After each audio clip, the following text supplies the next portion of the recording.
I think your analysis was very straight line. History doesn't run in a straight line. Kid, you cannot tell your neighbor he is stealing ducks when you are stealing funds. As High Commissioner, I was wrong. As Charandas Prasad, I reacted naturally how any person would have. I did not come here for that kind of abuse. I did not come here for that kind of abuse. If you're going to go down that road, I'll walk off. But it's all okay once they're talking. If they were talking, I could not have been here today. You got ADHD. I ain't got nothing. Calm down. I think I've done enough in terms of taking our team out of trouble from losing. Come on, Lou Taylor. That's good. I'm reading the script now, and the first person that comes to my mind to play a detective, Yes, but the an Guyanese critic. erratic Mikhail detective, Rodriguez. is Mikhail Rodriguez. Why an African slap an Indian? Why a man and slap a woman? Look, good, how you deal with that? You deal with that. We must encourage platforms like this because it brings together different people and allows for discussions to take place in our country on a multiplicity of fundamental issues. Kingdom, you apologizing for something you think I did is wrong. I don't want you to do that, and you should not have done that.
Hi there. Welcome to our Friday calling edition. This is a live program, so any mistakes we make, we will not be able to correct them. So when you're calling in, make sure that you don't say anything libelous. Once again, it's Friday evening in Georgetown, in Queenstown, where our studios are.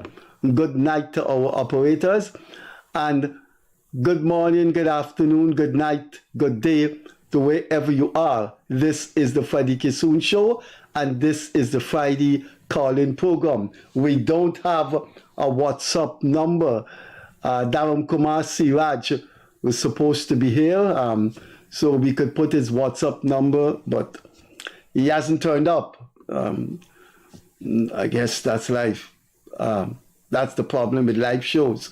You've got to be there. If you pre-record, then you can pre-record Monday, Tuesday, Wednesday, but live you have to be there. So I don't know where Siraj is. If you have his cell number, call him. He's supposed to be there so he could provide the WhatsApp number so the diaspora people can speak to us. But it went good last Friday with me alone, and the calls came through. Just unfortunately, I don't think the diaspora people call on this line. But that's the number, 231-2982. There are a couple of things we have to talk about, and then the lines are open. If the phone is ringing, then I have to take it. So, a couple of things. This, what I'm about to say, has been going on since I was a little boy. Now I'm in advanced age, and this nonsense has to stop. And nonsense is not the right word. About the mistreatment of Guyanese nationality only at the Trinidad airport. Charandas Prasad and Jaya Manik Chan. Jaya Manik Chan is a lawyer more than 20 years now. She's a sister of a minister, senior minister of government in the CARICOM setup. Charandas Prasad is an iconic Guyanese, admired by substantial amount of people in this country, and he is an attorney. On their passports, it has their profession. So when you arrive at the CARICOM airport, you can see the person is not a mechanic, is not a sugar worker. It's an attorney at law. So Charandas Prasad and Miss Manik Chan were hauled into separate rooms by the Trinidad immigration and searched inside out. Now, Charandas was only carrying a knapsack. He was just out for 2 days, so he just had his knapsack. Now, you would think when somebody have 3-4 suitcases, you want to believe something is in those suitcases. But why would you have 2 lawyers from Guyana held up for an hour and search those people thoroughly? And guess what? One is a lawyer, a former ambassador from Guyana, and a former member of parliament. The other is a lawyer whose sister is a senior minister in a CARICOM government. Now, do you realize what would happen to ordinary Guyanese traveling in Trinidad if this could happen to 2 prominent, esteemed citizens of Guyana? Then no one is safe, no Guyanese is safe at the airport in Trinidad. Why has this been going on for 40, 50 years? Why has this been going on in Trinidad? It doesn't seem that it will ever stop. Could we put on Siraj's number on the thing, please, operator? No problem. The prodigal son is here. Siraj, come in and bring the wine because we have a special announcement to make. You see, I have my cups here. Right. Siraj has been co-hosting this program for some time now. And do you know what is the occasion of the wine and the cups? I see you have some red cups here.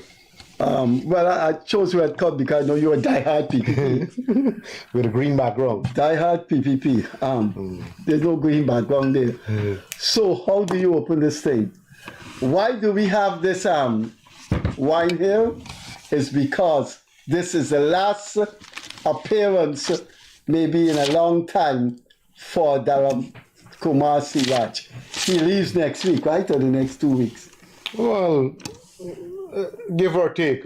Another week. Yeah, another week. He leaves for perhaps the most interesting country in the world and one of the most admired and intriguing, fascinating and enduring democracies in the global system. He leaves for India.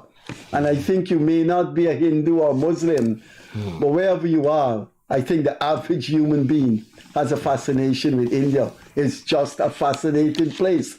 More than 20 different ethnic groups, 20 different cultural expressions, different religions.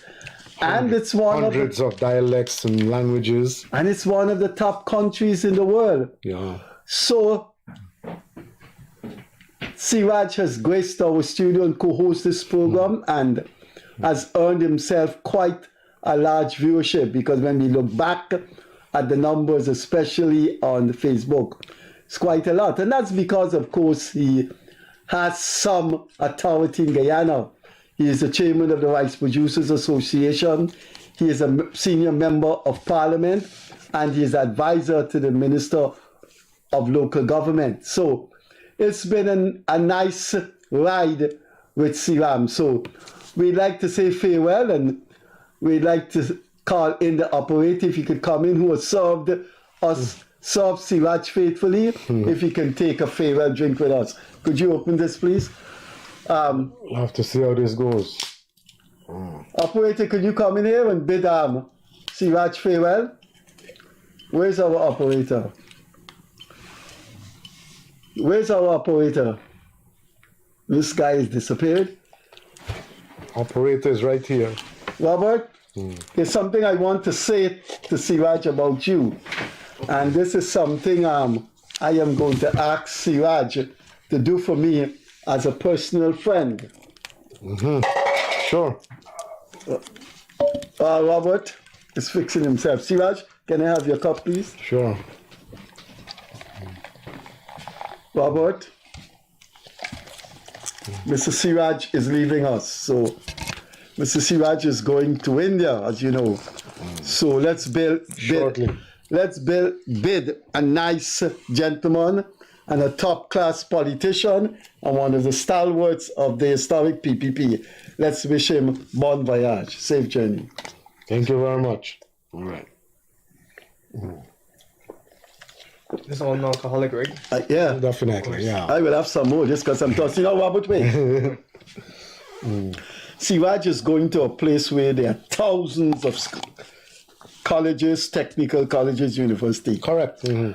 I am asking Siraj when he goes there. The Indian Prime Minister is coming here. Yes, the cabinet knows where Guyana is. This is one of the top countries, and its leaders coming here. So it shows the recognition of Guyana. Yes, the Prime Minister will be here from the 19th. And I'm asking Siraj to use his ambassadorial penetration to get some training for you in India.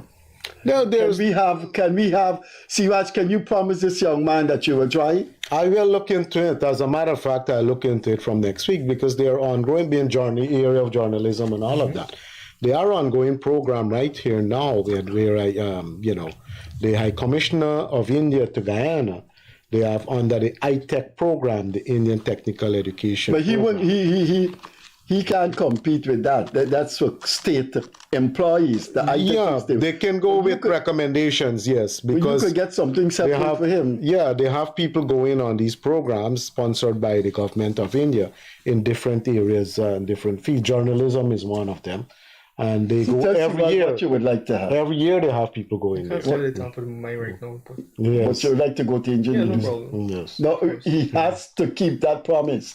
I'll talk to. It's a piece of every week who he will meet in India, and he just stay to one college professor. Could you give this guy a 6-month thing? And your thing has to be paid for by the college with living facilities. Right, and like I said, Freddie, there are existing programs. Do a 6 months thing, existing or not. The man has your word? Yes, definitely. Right. By the way, I don't know if you know, he's Saddam Hussein outside China. And he was expelled from Iraq. He came here to Ghana, Fort took him. Thank you. Oh, I know one of my friends is from Canal named Saddam. Okay. But he's not Hussein. But he's Hussein. Yeah, he's the full works. Yeah. This is nice, Siraj. This came from India? No, that's not from India. But when this is white grape, totally non-alcoholic. So it's sparkling white grape, non-alcoholic juice cocktail from concentrate. So that's our numbers. Before Siraj came in, I was mentioning something that happened to Charandas Prasad and Priya and Manik Chand's sister, Jaya Manik Chand. They touched down in Trinidad. Immigration had them for an hour, strip searched them, went into everything. And how long ago was that? Recently, the passport had their profession as lawyers. So Charandas said, he said to them, "Sir, we are attorneys at law. What would you be searching for? What? And they said, so don't raise your voice, we're doing our jobs. But Siraj. And both persons would have done their LLB in Trinidad. Yeah. At the Wooding Law School there. Well, so that's surprising. It's depressing though, Siraj, that an iconic Guyanese, Charandas Prasad, former diplomat, former member of parliament, and current attorney at law, and Jaya Manik Chan, whose sister is a senior CARICOM, the senior minister in the CARICOM government, could be treated that way, then I find what's going to happen to ordinary people? I find that surprising. I was in Trinidad a week ago and everything went smoothly for me. But your thing doesn't say parliamentarian? No, my passport, I'm not sure what's listed on my passport, but I travel with an ordinary passport, a regular passport, like every Guyanese has it. And your passport has anything to do with your parliamentary status? It says parliamentarian? No, I'm not sure if it has. What about the immigration slip? It says parliamentarian? When I fill up my slip, I say I put member of parliament. Well, that explains it. If you mess with a member of parliament, you're going to have problems with the Guyana government. Right. So, and you're a member of the ruling party too. Right. So when I traveled first, my first passport had my profession as farmer. And sometimes I get issues with in CARICOM. But that was years ago. Oh my goodness. That was way back in 1980. So they have no respect for farmer. 1980. I challenge it because when I go, I was the RPA was a founder member of the CARICOM Farmers Organization, and when I travel sometime, even when I travel with my other passport, then would have listed me as General Secretary. I put as profession farmer, just to see what is going to happen. And sometimes they want to question you in depth, and I said, well, you have two choices. One, you put me through that door and I go about my business, or two, you put me through this door and you send me back home. Either way, I don't care, But seeing that these two high-profile Guyanese were treated like that, shouldn't the Ministry of Foreign Affairs make an inquiry? But you can't treat two prominent Guyanese like that. The Ministry of Foreign Affairs would act on a complaint. If a complaint was registered, then they certainly will act on it, especially two high-profile person like that. I mean, Jaya Manik Chand is a lawyer by profession. She's quite active, and she's also, as you mentioned, she's the sister of a sitting minister of government, a senior minister as that. So I'm certain if they lodge a complaint, because Ministry of Foreign Affairs might not even be aware that this has happened. I only learned of it now, and this would happen, because if a complaint was not registered with the appropriate institutions, then they will be handicapped to take action. So if the two persons are desirous of making life easier for other Guyanese, they can and should, register a complaint with the proper authority. They're both attorneys at law. They will know, obviously, where they have to go to register that complaint, because we do have a 15-member search the people thoroughly, went into all their bags, went into all their the ladies' personal handbag. Right. But like I said, my experience a week ago wasn't bad at all. I just go through. There were no checks, and of course I only had a carry-on bag, so it went through. Charandas only had Charandas didn't have anything, just his knapsack. Oh, okay. But like I said, Freddie, if they're desirous of pursuing the matter, and I think it will go a far way to easing complications for travelers in the future, especially. Why Trinidad keep treating us like that? Do you know we have a problem with Trinidad sucking up Guyana's foreign currency? The Vice President made reference subtly. Well, businesses operating out of here, and our local content law must follow a protocol that is compatible with our existing labor market and skills market. And it is because Trinidad has so many years of knowledge and experience with the oil and gas sector. They have a large amount of companies of Trinidadian origin who have the competency to deliver the services that are needed in Guyana.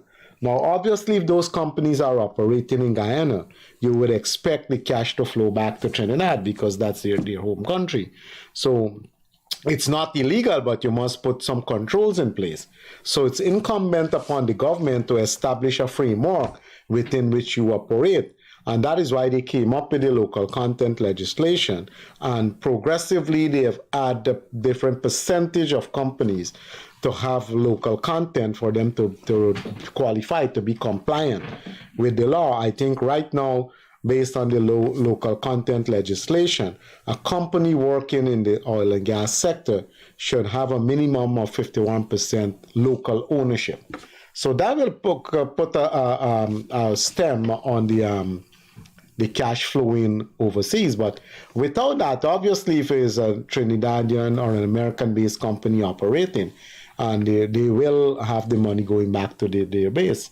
Like I said, you now have to put mechanisms in place. According to what I've heard, at the rate the money is going, there may not be foreign exchange for people to do other things in Guyana, like people to send money for their kids abroad or what have you, because I heard right, but Guyana has, I know for a matter of fact, and people are living that reality there. So I will not sit here and tell you that it's not challenging to get foreign exchange. It is challenging to get foreign exchange as we speak, given the volume of trade. Yes, given the volume of trade that we have going on between Guyanese and companies overseas and all of that. So notwithstanding that we're the fastest growing economy, if the Bank of Guyana does not adequately regulate the foreign trade market, you'll have an outflow of foreign currency. Yes, let's go ahead. Good evening. Good evening, caller. You're on the air. Hey, good night. I'm calling from the U.S. From the U.S.? Okay. We have a WhatsApp number that you can use, 647-4397. But go ahead, sir. Yes, sir, go ahead. Hello? Maybe we'll call the WhatsApp number. Hello? Yeah, Hello? seems like we've lost that call. Yes, definitely. Yeah. Right, so it isn't, a responsibility of the Minister of Finance or the minister with responsibility for finance and the Bank of Guyana, who regulates the way banks are operating here, to protect your national interest. And if the situation is one where you have excessive outflows of foreign currencies, then mechanisms must be put in place to protect your economy here. Good evening. Hi. Yes, good night. You're on the air. Comrade Siraj. Yes? I got a problem here, man. I know if you will help. Let's hear about it. The Vice President, when I give a subvention for GPL.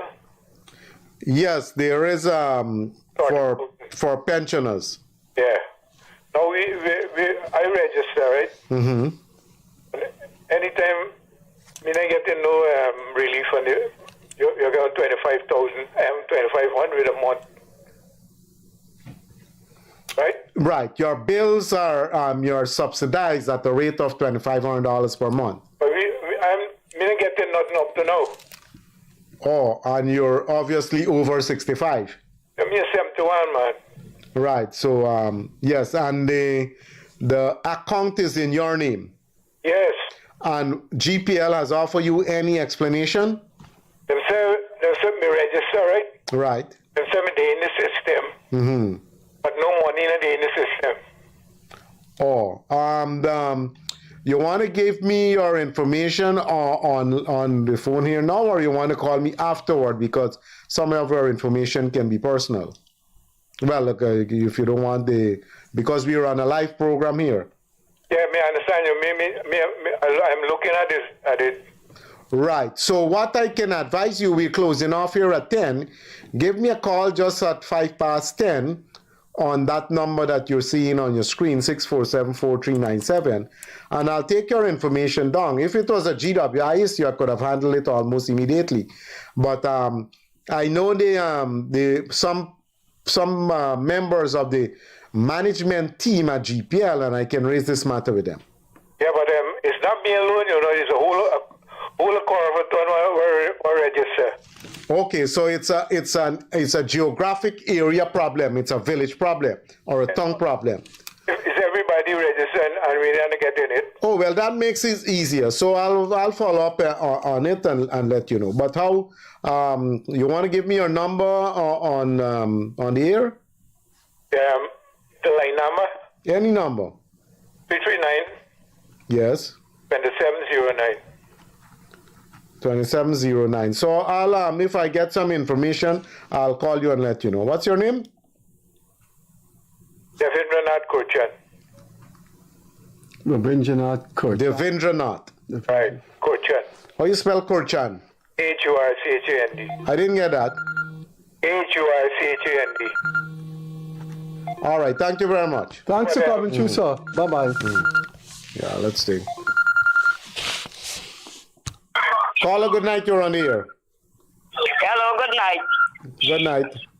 I'm calling from Port Kaituma Region 1. Okay. We got a serious problem here with water. For the longest while, we didn't get to know running water in the tap here. You're straight up Siraj Ali. All right. So look at this Port Kaituma not getting any water. Now, this is my area. I don't elsewhere getting. I live in actually the water plant. Actually, you could say we didn't get to know water. And how long ago was this? This is about 3 weeks now we get water, right? Yeah. About 3 weeks now. Okay. So they come, but it can't even go in the water tank. My water tank, then they just a hose I got put inside. The water running barely little.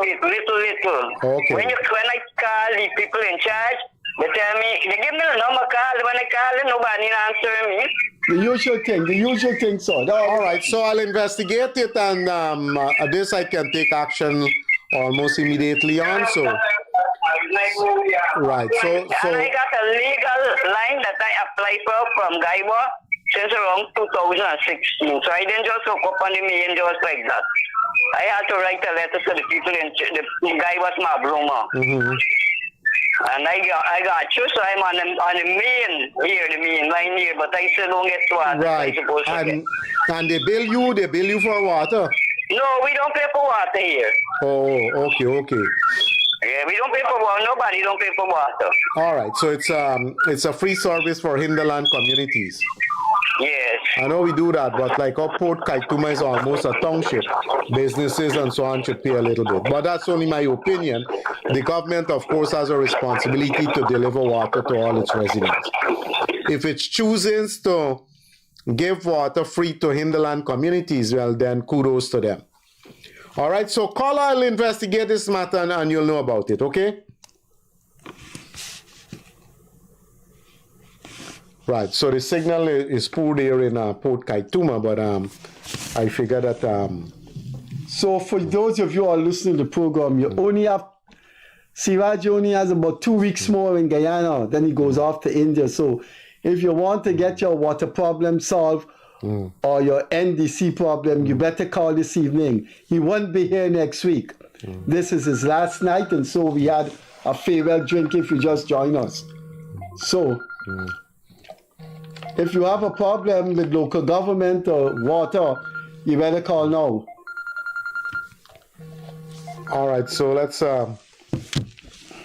Caller, good night. You're on the air. Good night, Mr. Siraj. Yes? Good night, sir. Good night. I live in Brickery, man. Where? In Brickery and the East Bank. In Brickery.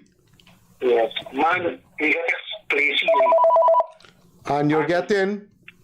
We got a place here and the longest, wildest place here, abandoned body. The play field? Yes, bro. All right, the playground is in a deplorable state. Yes, buddy. And NDC sends this thing, and we had a meeting, and I told them, I said, man, when you fence this ground, you're going to be abandoned. And that's exactly what happened. So before it wasn't fenced, it was in a better state. Hello? Yeah, we lost that caller. So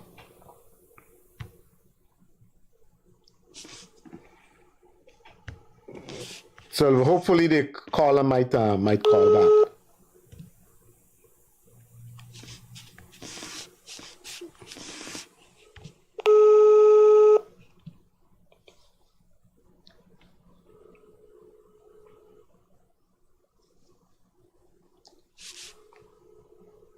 So it's I know sometimes in the dry season it's challenging to get water in some of these communities, especially the communities that are on the top of the hill and all of that.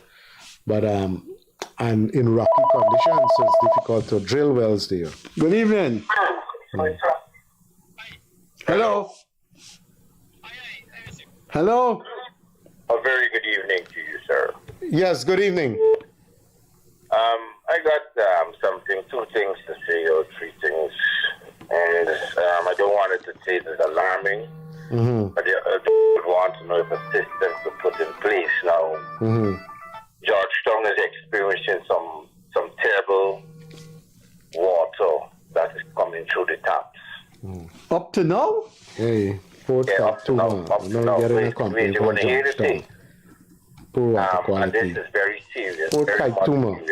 I'll call it back just now. They just calling not getting water there. Very low pressure. And this can be verified, and I do hope that the Ministry of Education and other ministries can take this very much serious, that children that are going to school, not every parent can afford to send the children with potable water that is purchased. The bottled water. But using the top water from the school, the children cannot use it. They absent the neighbors, and they go in other elsewhere. But you know which schools are these? Hello? We know which, you could identify any school or schools?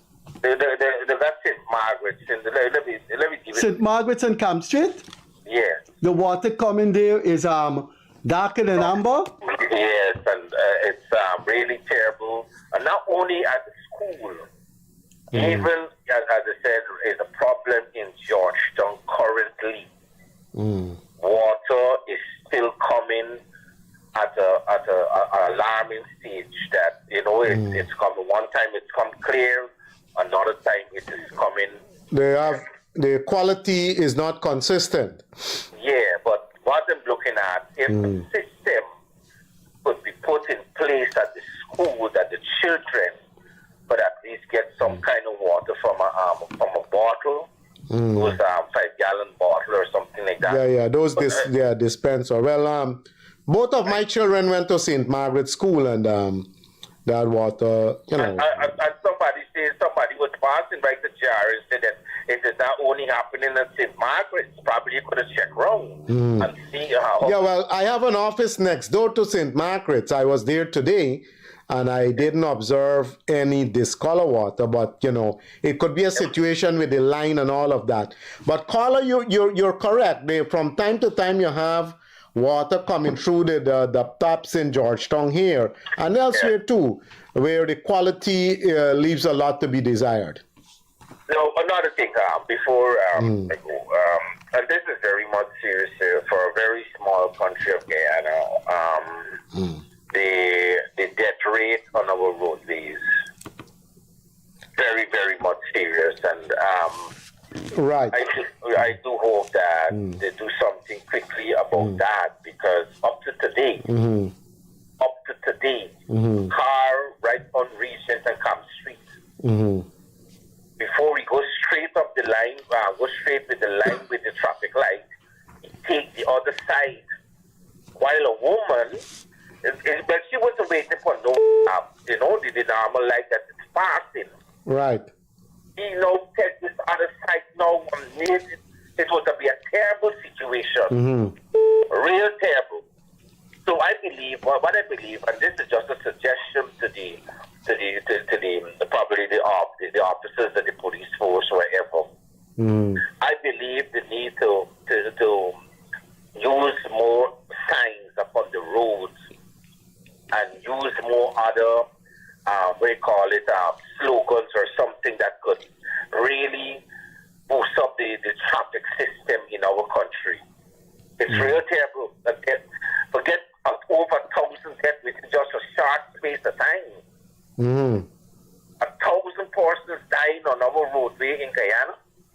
Mm-hmm. I believe this is something alarming, and I believe they should do something about it. Anyway, sir, thank you so much. Okay. Right. Well, the road, it's cause for concern definitely for all these accidents and unnecessary. Bye bye. Right.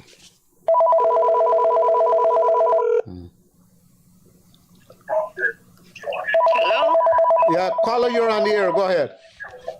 Good night, good night. Yes, good night. You're on the air. Good night. Good night. I heard that you're leaving for India soon. Well, that is correct, Mr. Freddie Kissoon. Yes, so I just want to wish you a safe journey and enjoy your stay. Well, thank you very much. Mhm. Okay, and the wine that you brought for Freddie, they're like Freddie really love enjoying that wine there. Yeah. Well, Freddie doesn't drink alcohol. It's totally a non-alcoholic beverage sparkling. Okay, caller, thank you very much for coming through. Yeah, it's nice. It's nice. It's Swaminda, I think. Swaminda or Sri Lanka or Pakistan? I don't know. I didn't check where it's from. Let me see if it's made. Afghanistan. Sparkling white grape wine from Afghanistan. Okay. I'm only joking. I'm only joking. So, right. So, yeah, there is this. Caller, good night. You're on the air. Hello, good night. I called in from Canada. I looking at your program with the Trinity, couple with Trinidad, passing through Trinidad. Right. I used to do trading and I used to do a lot of things. I even worked in Trinidad. Right. You always give Guyanese a hard time. Remember one time, we had that experience back in the past, but I suspect things are much better now. But I was surprised when Freddie just mentioned that two very prominent Guyanese. Yes, that shouldn't be. Basically, they put it away. We start giving them a hard time to go in Guyana. They're going to say prejudice.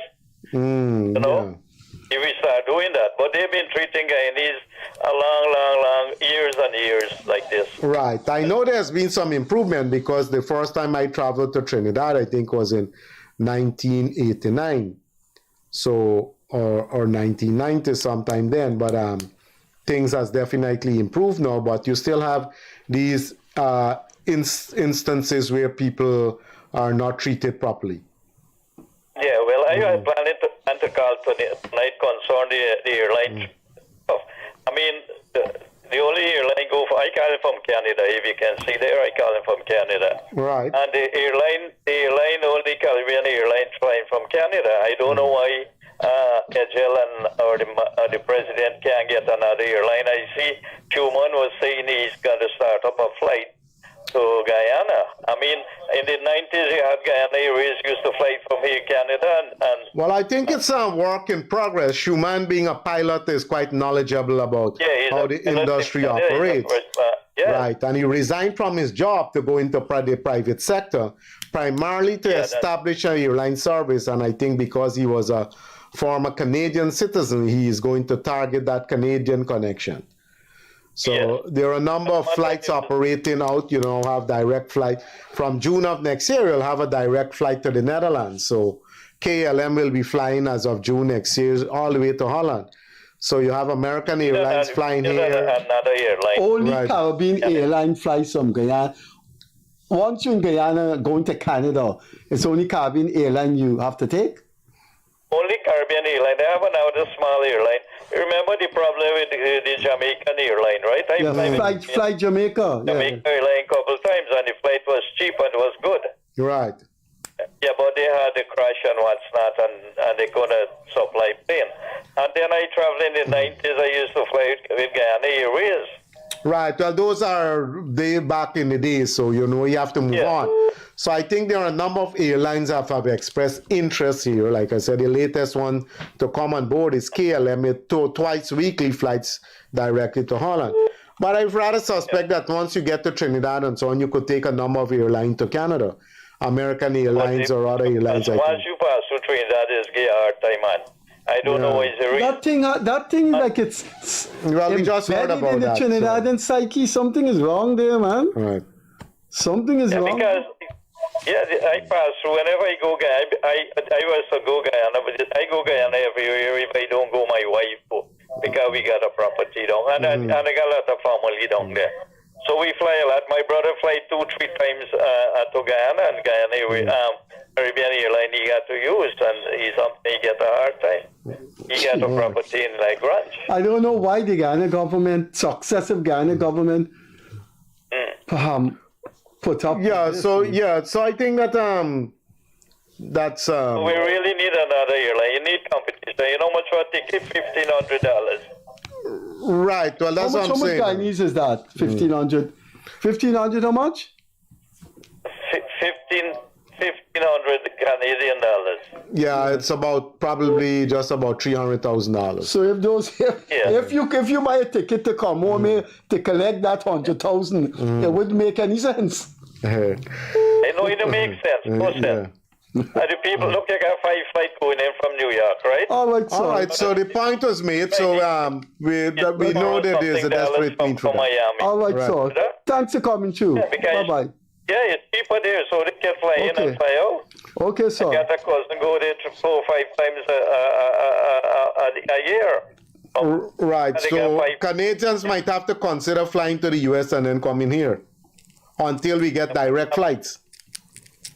Well, you know, you always want to fly from here straight because you got 2 suitcases. Well, correct. So let's hope the situation improve, and because like I said, there are a number. The government. You're a minister in the government. I know I'm not a minister, but I can tell you that. Yeah. MP, I know so, all right, so let's take this other call. Yeah, thanks for coming too. But I just was saying one time. Okay, so let's take this other call. The Canadian airline.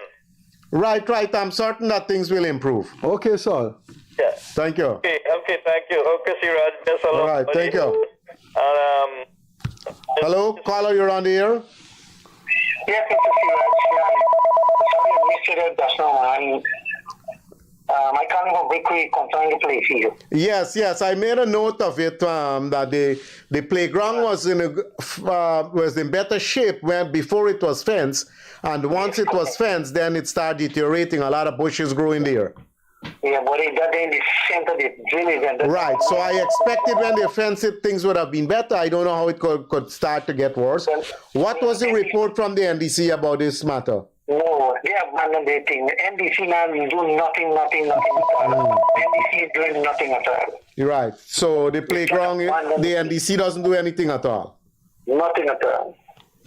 Okay. Okay, thank you. Okay, thank you very much. Bye-bye.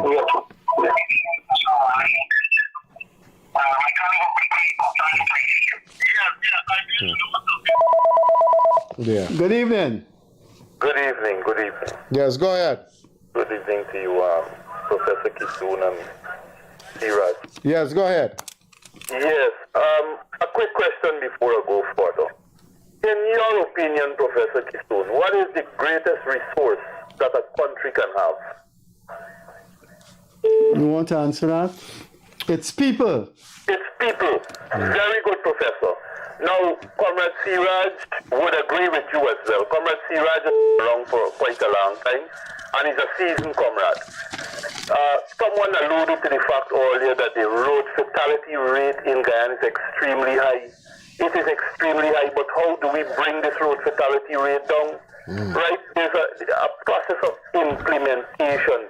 The Guyana Police Force has been given the task for a long time. We need to explore the possibility of removing that responsibility. They are responsible for enforcement, but how do you implement the policy of road safety? How do you teach the people? What are the methods you're going to use to teach the people? And whether we like it or not, whether we want to admit it or not, a death might not affect any one of us because it's not our family that was killed or injured. No. A death affects all of us, whether it's your family or not. See, because listen, when that person who committed that heinous act, driving dangerously on the road, he goes again and he drives again. He's going to kill somebody else, and this time around, a needle in a haystack, it might be someone that is dear to us or close to us. Every year you got to replenish Guyanese with training because it's not an overnight thing. You know, so I believe that the police force of itself That mandate should be removed from them. They have failed, and then when they fail, the government gets about. It is not the government of Guyana that ought to be blamed for the road fatality. It is the institution that has the mandate. Is either you beef them up or you remove the responsibility. That is my contribution. So President Ali and Minister Ejel and the others and Minister Ben needs to look at this possibility of taking away this responsibility. It's been with them for too long and they can't get it done. Thank you very much. Okay, bye-bye. Thank you very much.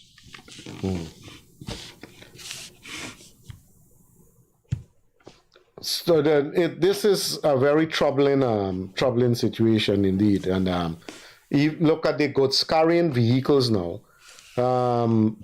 The goods carrying vehicles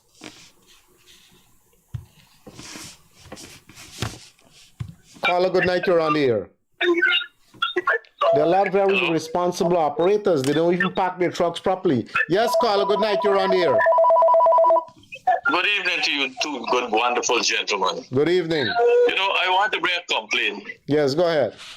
You know, most of these traffic lights, some of these traffic lights does, malfunction at times. Right. And sometimes when you have blackout, they don't work at all.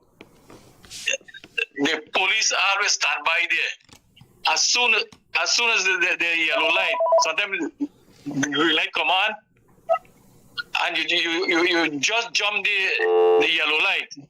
Before you go over the yellow light, the red light come on. And the police stand by there ready for carry or lock you up for a malfunction something. Right? On a malfunction something.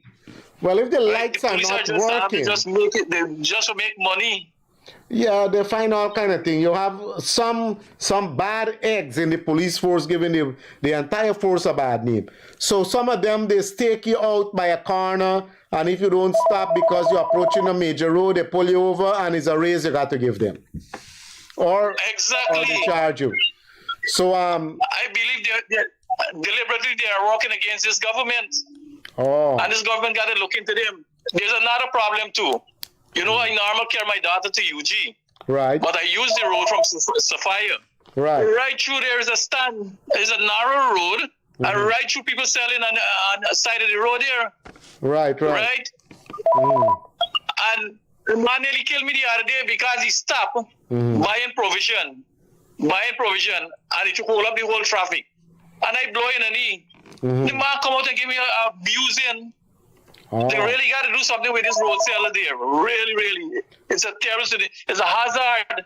Right. Government, we got to do something about it. The police got to do something about that. They got to remove those stalls from there. Yeah, and you have people selling dog food now on big highways. Right. Yeah. Dog So food is a it big is a business. problem, and I That's think a big business. Well, don't forget it. Correct. But the idea is to nip it in the bud. Don't forget dog food business created under the PNC. Right, but what I'm saying too is that on new roadways, they should have zero tolerance for any stalls going up. I mean, some of these village roads and so on, where you have these stalls have been up and running for quite a long period of time. People got to make a living too. But Providence Police Station. They stop there. Right. And the police can't move nobody. There's a drinking spot in front of Providence Police Station. Right? This government seems toothless, buddy. Providence Police Station. Well, that because they allow you to start up. They allow you to start up with a little cart, and next thing you know, you're building a house on the roadway. Yes, exactly. A lot of people living in these things. And Mr. Ejel come out with a big fluff and bluff, and nothing has done. Nothing has done. Right. Yeah, encumbering the roadways, I think you might, you got to start with the low-hanging fruit. New roads, zero tolerance. Move them. The old roads where you have, they had to work out some mechanism to get people who are using that as a way of life, to get them also because they have to provide for families and all of that. But people, they don't like to shop in the markets too. They want to pull up to a stall and buy through their car windows. It's like those ATMs at some banks that you drive through. They want to drop off the child and pick up the child right at the entrance of the school. Yeah, so a very irresponsible behavior. But I know Colin will say... There's another thing. There's no toilet facility for these people. They just come out of the stall and they bend down and do what they get to do. Right, well, they live there. They live in these stalls. All right, so let's take this call. Thanks for coming through. Okay, thank you very much. Good evening. Hello, good evening. Freddie Kissoon. Yes, sir. All right. Good night. Good night, good night. I wish Mr. Siraj safe journey on his occupation. Well, thank you very much. India, man. Thank you very much. You know who can't talking to you? It sounds like Mr. Victor Vifos. That's right. Yeah, calling all the way from region number 10, from Amelia's ward. That's right. Yeah, I know the voice. Thanks, Mr. Siraj. Right. I wish you success, though. I thank you very much. I still I had gone to the appropriate authorities with your matter. You know? All right. Right. So we'll talk. Okay. Well, thank you very much for coming through. With the Trinidad, John. Issue. Issue. You know, this come a long way back, when we had this foodstuff restriction. Correct. In Guyana. Yes. Since then, we getting after, some these Barbados, so we used to get out of them Barbados. I know what you're talking about. And that is why I said, when I mentioned earlier, that I had that experience way back in 1989, I think it was. Or 19, Correct. Yeah. Around the time. Yeah. People had to go there and do the trading and all of that, and they used to treat us badly, man. Yes. Yeah. All right. All right, then. Thank you very much.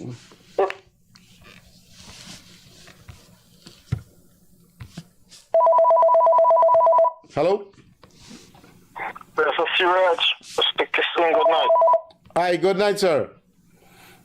I have a serious problem, man. Since June month, my father is getting NIS. Since June month, I supposed to collect money, and every time I call, they're saying the money being sent to the local office, and the money is not there.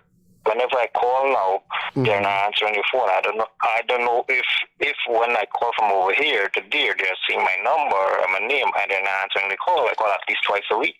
Right. So your NIS, for your father. Correct, sir. Did he receive NIS at any time at all? Yes, sir. So he used to get NIS and now he's no longer getting it? Right, yeah. And no one is telling you anything? Right. Well, I had gotten through with someone a few months back, and it told me they'll try to rectify it because the check is sitting in Georgetown office when the check is really sent up my Coney. So I keep on calling. When I call back now, I don't know if they see my number, then I answer the phone. I call 2-3 times every morning. Mm-hmm. So you have their... I text them, then I will respond to you now that I'm responding. So I assuming they're singing my name and number, and then that. Right. You gotta use another number. So only one office you call, or you call different places? I call the number in Georgetown that I got from a family friend. Mm-hmm. I call the number from a friend, but there's an Indian girl who helped me a few times. But recently, I was told where is your father? Overseas. I'm calling for overseas. No, and where is your father, the person who have to get the NIS? He is in New York. Right. So who collects his NIS here in Guyana? My cousin. Right, and your cousin. All right, make a note of this number. This is NIS customer service. It's a WhatsApp number. Make a note of it. That's a number. That's the number I keep on calling. All right, I haven't given you the number. You don't know if the number is the same number. Go ahead. Then it's 623 2805. 2805. Right. Make contact with this number. This number has proven useful to me. It's a customer service, and to get it sorted out. Because if your father is overseas, NIS will need life certificate periodically. Right, every 6 months. Right. Once they get a life certificate, this number will call a number that is associated. Well, you will know the drill. Associated with your father to make it. Right, right. Because they can't pay to a person who they're not certain is around. I know that they got to recertify every 6 months. Correct. I know that. I know right. that. So, so try this new number. They also the NIS also have a fairly decent page. I don't know what you call it, a web page or something like that. So if you go online and so on, and you type top for NIS, you're likely to make contact to them through their web page also. Okay? I'll try my luck. Right. So try that and see, and then elevate the matter, because if they're not helping, you got to get to the head office in Georgetown, or try get on the Minister of Finance, or the Minister with responsibility for finance is the chairman of the NIS board, and the NIS whole outreaches in different parts of the country. So when they go to your side, let your cousin or whoever also make contact with them. Okay? Good evening. Okay, sir. Thank you very much. All right. Thank you very much for coming. Good evening. Good evening, gentlemen. Good evening. Yes, I would like to congratulate Comrade Dharam Kumar Siraj Maharaj ji on well, thank you very much. On eventually going. I hope we have a second farewell at Red House. And I'd like to know if you're going to investigate the Indian rice industry to look for tips, whenever you return. Definitely. The Guyana rice sector has had very fruitful relationship with the agriculture sector, in particular the rice sector of India. As a matter of fact, a lot of technical persons who are trained at the Rice Research Station receive their PhD training and their master training in India. We have 5 people with PhD there who receive their PhD in different disciplines from India. So we have healthy, ongoing technical cooperation in that area. Yes. Okay, so yes, definitely. Yeah, and also, is it possible that you might meet your distant relative Mohammed Siraj? Well, it's likely. Well, it's likely. My son is Farah Siraj, so they might have some connections. They might have some connection. Right. All right. Well, I hope you're able to if you get some free time, to investigate where the Indian records are, the immigration records of people who came to British Guyana. Right. It seems to be a very difficult task. Right. There's a lot of work was done in this area. A name that comes to mind immediately is Dr. Vishnu Bisram, who did a lot of work in that. You should try to reach him. He'll be in Guyana sometime after this weekend. Yes, I think, I'll try and reach him. Right. So this gentleman has done a lot of research in these areas, and his work should prove useful in assisting Guyanese in that regard. But it's something I would want to look at also. Yeah. All right, then I'm going to try and call Ganesh and see if we can arrange something. All right. Well, thank you very much for coming through. Yeah, I'll come, Brad. Good. Take care. Right. So we have a lot of callers. No, you're the man of the moment. Right. You're the man of the moment. Honorable His Excellency Ambassador to India, Dharam Kumar Siraj. You got to help that operator, right? Yes, definitely. Get a scholarship for the boy. Good evening. Yeah, good evening, Freddie and Akash. Hello? Yes. Akash, this is Member of Parliament Dharam Kumar Siraj. Oh, Siraj, yes, sorry about that. Put on another pair of glasses. Thing to talk about. First thing is the railway embankment whirling, that what they are making. I know. I live on that road. Myself, we are very disappointed with the way how they are making this concrete drain, because they are giving up a whole set of land that can be useful for like the shoulder or the accessory of the roadway. You can go and park. Now, if you look from like by Better Hope coming right back to, I think, like somewhere by Success or Felicity area there, they give up a whole set of land on both sides that can be used for, like if the road got to be widened or so. All what they're catering for right now is like just get 2 lane. If you should get a puncture, you get a big vehicle and you get a puncture on the driver's side,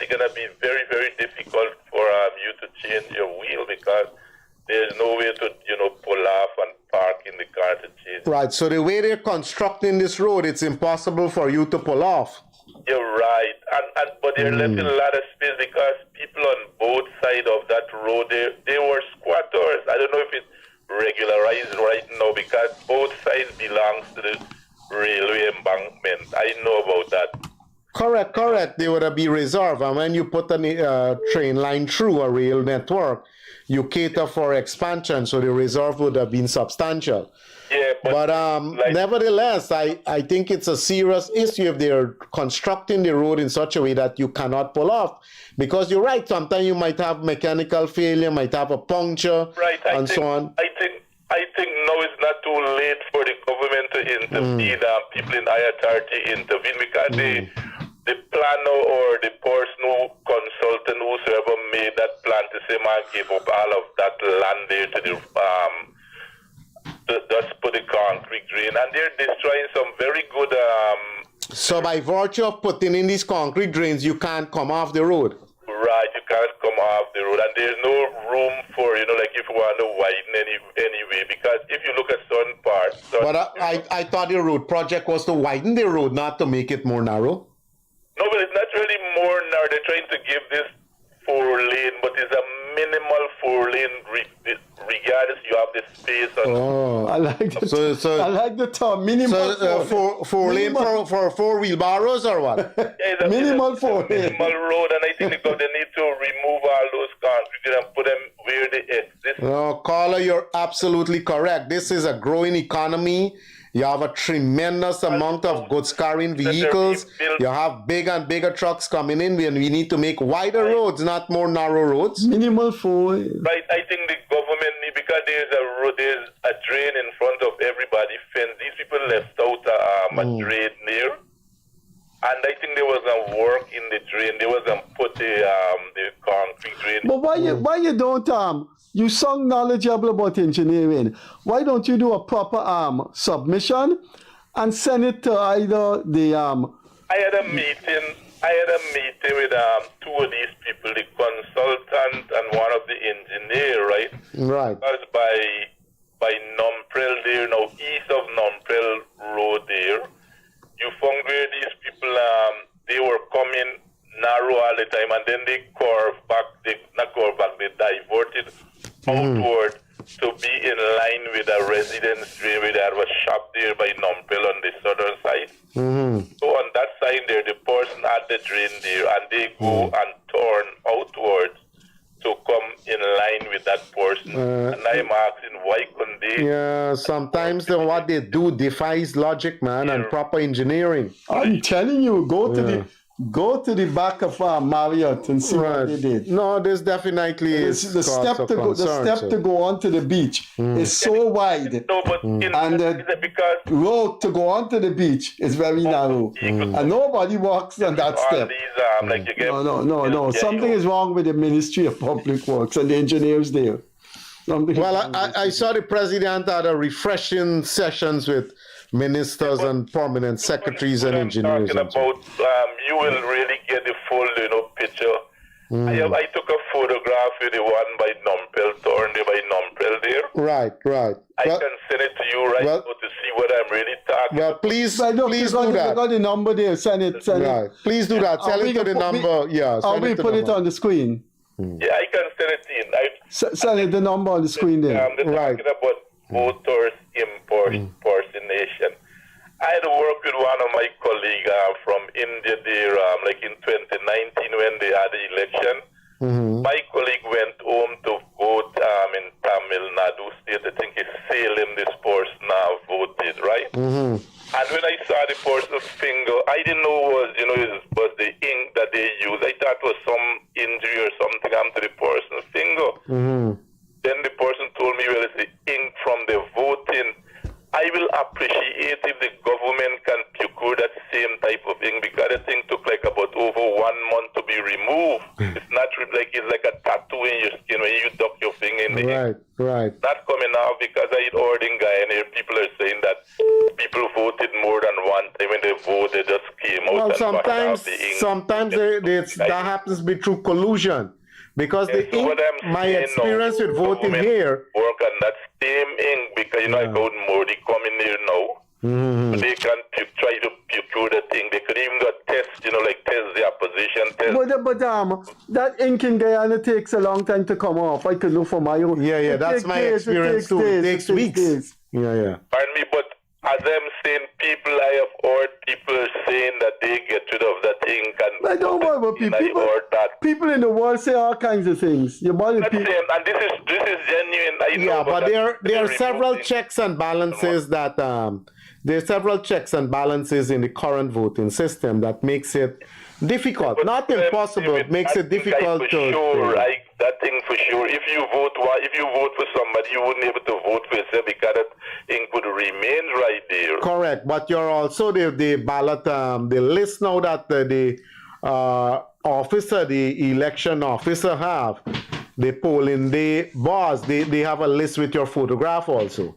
Yeah, we know with the photograph because so if it happens, it happens with the collusion. Try to impersonate, but if you use the ink, if somebody vote one time, they cannot vote again because that ink wouldn't be removed easily. Well, that's my experience with the ink here, unless they got some kind of special chemical that some people have. I don't know, but I know about the ink that I saw my colleague. Man, if it's the India ink or the American ink or the Canadian ink, somebody will find some way of getting it off. I don't know, but I know for that thing for sure, the ink was still like Yeah, but trust me, for sure the ink that we use is also very good ink. Well, I don't. But you bring that ink when you talk about it, somebody will find something, some lemon juice or caustic soda or something to get it. All right. So the point is made. Your vehicle registration. Right. I think it would be appropriate for the vehicle registration to be expired on your board date instead of all around the place when you buy your vehicle. Because what happened now is all right. One thing at a time. Your driver's license expires on your birthday. Yeah, I know. But what you should do is bring in your vehicle on your birthday or go and register it on your birthday. Pardon me? You should register your vehicle on your birthday. Well, they're not, the GRE not doing that because I tried to do that, right? Because look, I got to go, I born August and I got to go next week. This is my vehicle. And what I was, because I'm in another country. And what I was saying also now. Well, you could, if you're born in August, you could renew your vehicle registration in July. There's nothing stopping you from doing that. No, in other words, the expiration date gonna be the working from year to year, and because it was registered in November, it goes to the next November. It wouldn't fall back to August that I born, so you remember that everybody remember the birthday. But if you renew it in August, won't the date be November to November? Yeah, it's gonna be the same thing. They're gonna do it for. Right, so you could still go in on your birthday and renew it. Pardon me? You could still go in on your birthday and renew it. Okay. No, but what I'm saying, it will be so, because you want to know, you remember you got your vehicle up in another country, your vehicle expired on your birth date. Everybody remember their birth date. And also what they normally do abroad. All right. Caller, these people registering hundreds of vehicles every day. Pardon me? The registration office here that's in 2023, there's 300 and something there. When the police stop you there looking insurance, fitness and all things. Let's take this other call. Thanks for coming to your registration. Okay, so let's take this other call. Insurance also. Can we take this other call, please? Caller, if you want to register your vehicle on your birthday, bring it in on your birthday and it will be registered on your birthday. But if you buy a vehicle, like... Well, it's your choice. You can buy your vehicle and register it on your birthday. No, but that don't All right. All right, we've gone a long time with this.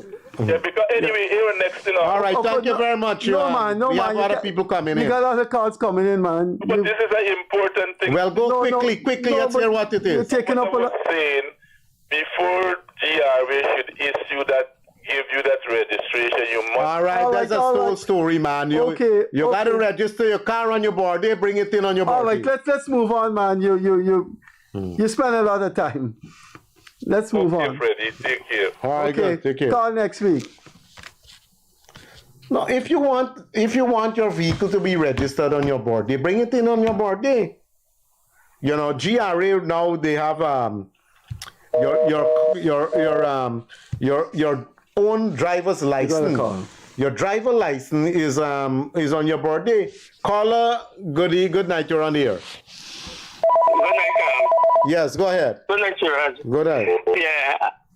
Having a problem with GWI, man. Let me, where is it and what's the nature of the problem? Yeah. I'm living in La Plaisance, and when they was enhancing the Pontrench, they dig out my line that connects, my line connects to Pontrench. Right. And they use the blue hose and bring the blue hose to my connection.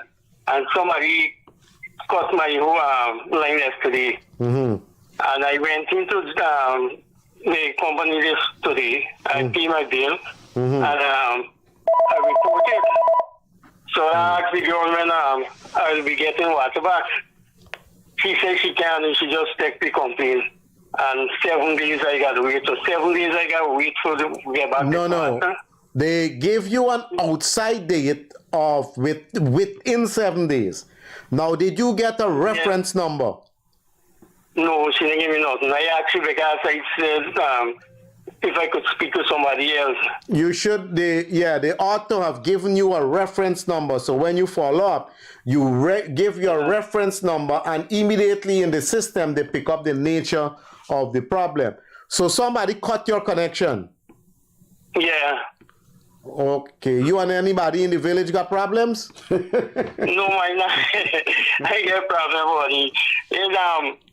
They throw the horse, like when you somebody cut it, it may not be deliberately. They caused it to be cut. They caused it to be cut. Right, somebody, I don't know. All right, you have your GWI bill with you there. You can give me the account number. I just know. Let's take the details so I could talk to somebody there tonight or see the bill there, and let's see the account number. The account. If you give me the name, you're comfortable giving me your name on the air, or let me take you off the speaker. No, today all right, you're off the speaker. I'll take you. Yeah, so you're talking to me alone here. Our viewers. Yes.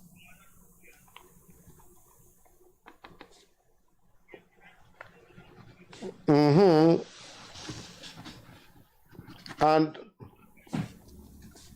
you have your account number?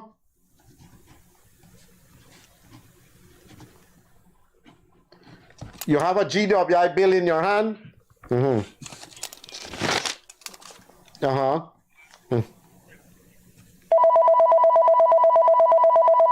Go that over again for me, please.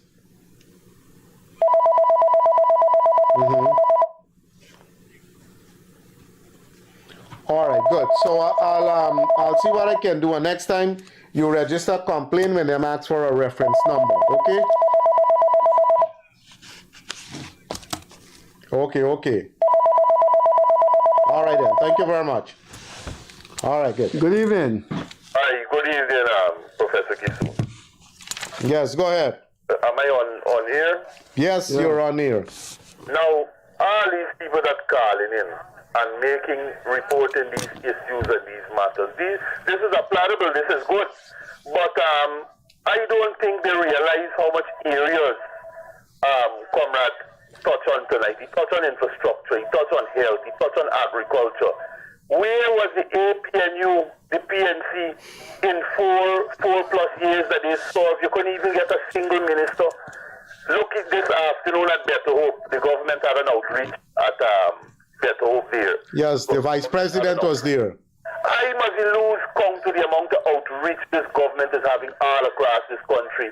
All these people that benefiting from the issues being solved, I want to know, if come 2025 November or December, would they remember that is the PPP solved the issue and not vote race but vote issue? This country is moving. This country is moving like a rocket under the PPP. Right. Well, any smart politician will want to stay connected with the people, and I think that is what the government is doing, to stay connected, to have issues addressed, because ultimately the people will have to give you the will to govern. And if you don't do good, they will score you badly. Wasn't going to That's right. Now, the next point I want to raise is this. Comrade raised the point earlier when he spoke about, he said, man, listen, we can't solve all the issues. I don't know if it's tonight or a couple of weeks back. We can't solve all the issue one time, right? But at least the PPP is showing the inclination, the government of Guyana should say, showing the inclination of solving these issues. Right, like the caller just before you, I told him, he spoke about registering your vehicle on your birthday. I said, your driver's license is already on your birthday. So let's see, another step you can do that. But I went on to tell him that you have over 200 or 300 vehicles being registered every day. 16, 17 vehicles per hour. Yes. You think people got time for your birthday? If you want to register it on your birthday, go to the office on your birthday and your birthday will be on the registration. That's right. Now, if we take, I want to take up too much time, but let's bear with me 1 minute more. If we extract the figures in the last 4 years, right, that the amount of vehicles being registered over the last 4 years, and you compare that to pre-1992, you compare that, you would see under the PNC, the vehicles was hardly being registered. Only the elite parliamentarians, managers, a few headmasters, and perhaps military officers had access to vehicles. But how did all this happen? They just forget macroeconomic policy. And every single time they go to GRA to register a vehicle, you think they just keep the PVP in mind? I mean, look, listen, I'm a diehard.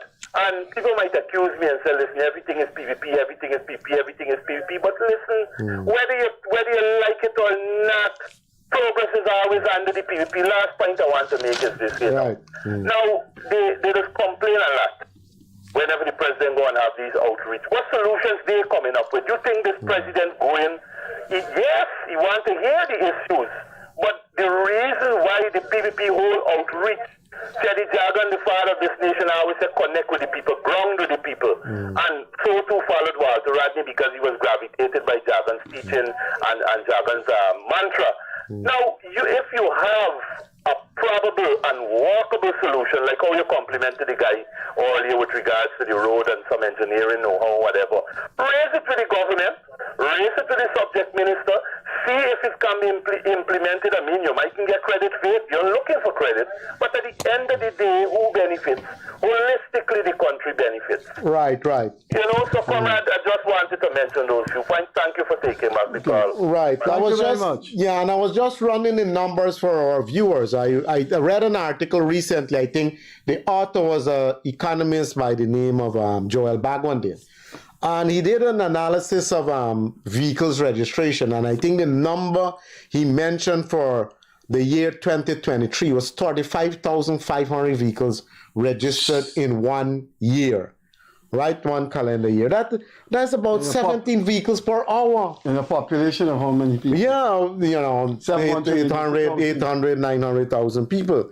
So it's every day 136 vehicles nearly per day. 800,000. Nearly there. Yeah. I think our population, the census, I think we can't. 800,000. Yeah, we can't continue using that figure of 750,000 barrels. I mean, we have a lot of people in this country now. Yeah, a lot of migrants too. Yeah.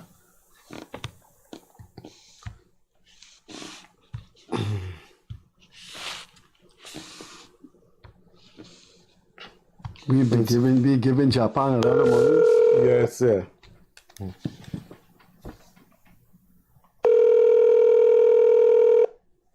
Japan, they have a lot of different vehicles. I think we should start buying cars from India and China. Why are we giving Japan all this money? Because Japan don't give no aid to carry car. Well, it's reliability of the Toyota vehicle. It's ease of spares and all of that. A lot of people, and the price also. Because there are a lot of Chinese trucks now in and right. Yeah, we got to import more vehicles from India and China, man. Right. So there are a lot of, and the Chinese truck are performing fairly well based on that. Look how much money we giving to Japan. Look how many mini buses, cars we import. I would like to know what's the annual amount we spend on importation of vehicles, everything, bus, truck from Japan. Japan is not no right, but it's an open market, so people are free.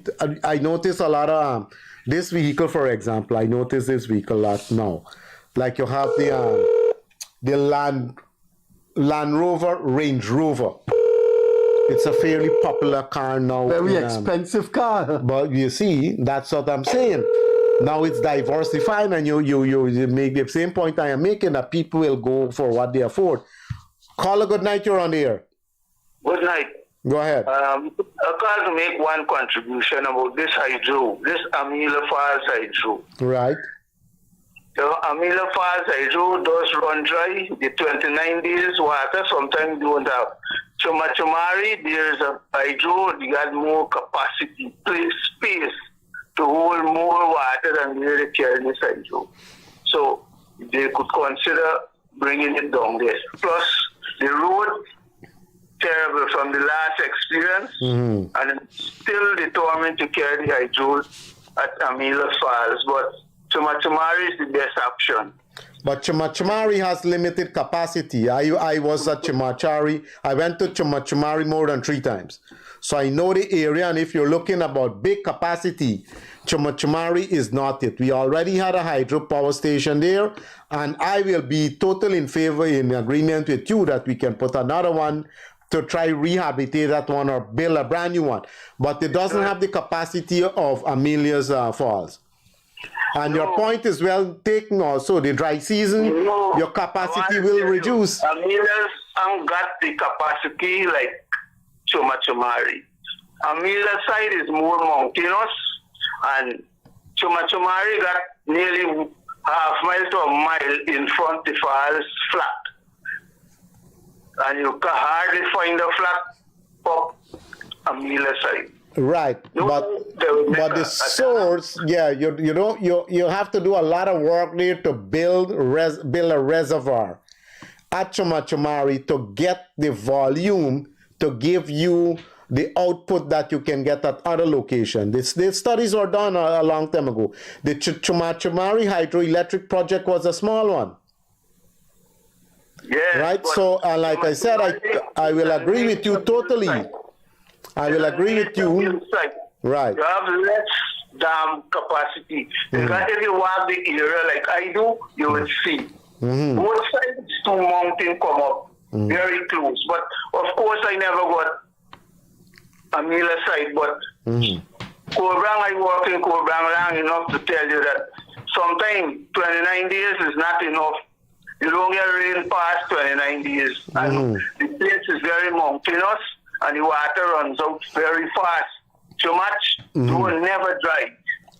Right. Since I know too much, you never dry. Yeah, well, the first time I went to Chumari was 1986. I don't know if you were around then, but I went there. I went there, I started going there from 1983. Right, so I went there, the National Service was there, the Army had a base there, and I can tell you, I had a coal banks bear compliments of the Guyana Defense Force at Chumari. Yes, I was wrong there that time. Right, at that time you were getting electricity from the hydro there. Yeah, and the hydro still going there, but just... Right. I used to work in a vicinity there at a place called Butakari. All right. Good. Thank you very much for coming through.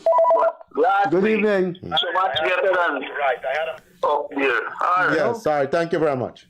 Hello? Hello, Freddie.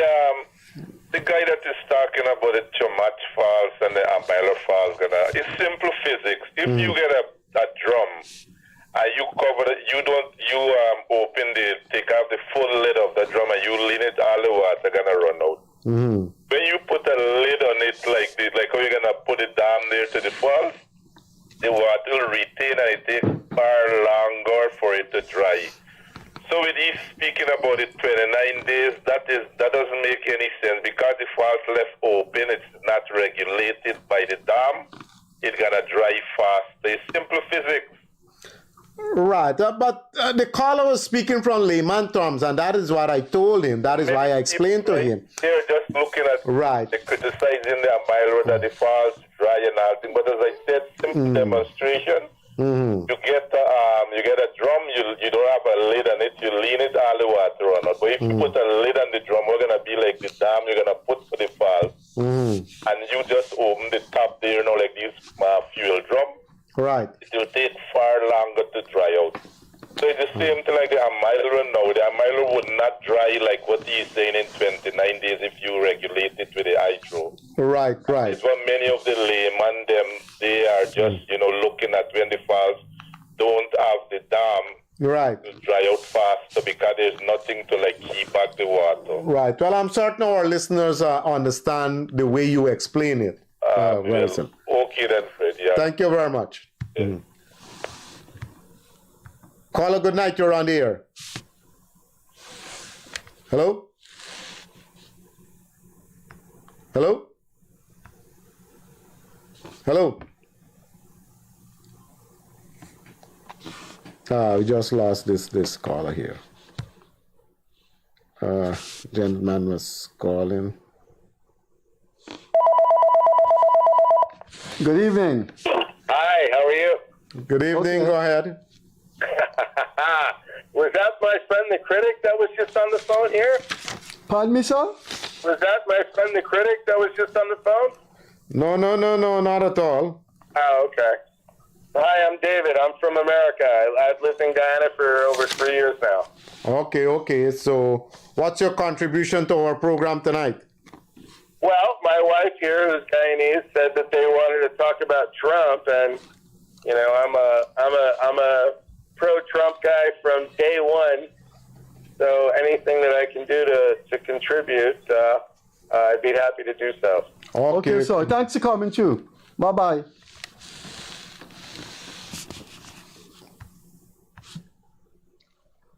Caller, good night. You're on the air. Hello? Hello?